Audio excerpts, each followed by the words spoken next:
আসসালামু আলাইকুম রহমতুল্লাহ। ওয়ালাইকুম সালাম রহমতুল্লাহ। স্যার, এই যে এখানে আসছেন আজকে, হ্যাঁ, বই মেলাতে আসছেন, কেমন লাগছে? অনেক ভালো, নিঃসন্দেহে। বইমেলা মানেই তো একটা জ্ঞানের একটা ছাতার নিচে আসা।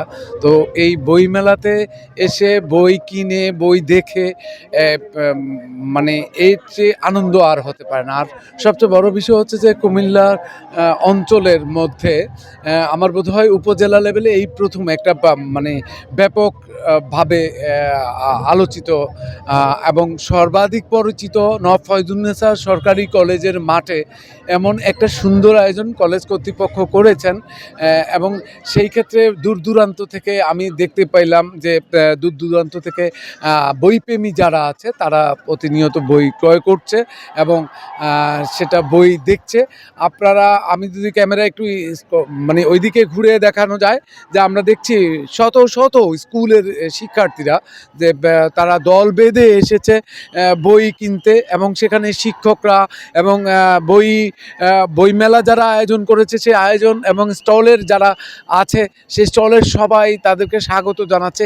এই যে একটা প্রাণের উচ্ছ্বাস, এই প্রাণের উচ্ছ্বাসের এই জায়গাটা খুব পবিত্র এবং ভালো লাগার জায়গা। এবং এই এই এই নওয়াব ফয়জুন্নেছা সরকারি কলেজের মাঠে যেই বইমেলা হচ্ছে, সেই বইমেলাতে আমি বলবো সবাইকে উদাত্ত আহ্বান জানাবো যে আপনারা আসুন, এসে অন্তত বইগুলো দেখে আপনি বই কিনেন। বইয়ের মধ্যেই আপনাকে আপনার যে সুপ্ত প্রতিভা সেটা আপনি খুঁজে পাবেন। আর আমি এখন যে স্টলের সামনে দাঁড়িয়ে আছি, তারুণ্যের আলো, সেই তারুণ্যের আলোতেও আপনারা আসেন, এসে আপনারা বই দেখেন, বই দেখে আপনার জ্ঞান ভাণ্ডারকে আপনি সমৃদ্ধ করবেন সেই প্রত্যাশা রাখবো। এবং মানে প্রতি বছর যেন এই জ্ঞানের আলোর মেলা, এই বাতিঘর যেন আবার আলোকিত হয় সেই প্রত্যাশা রাখছি, এবং আপনাদেরকেও ধন্যবাদ।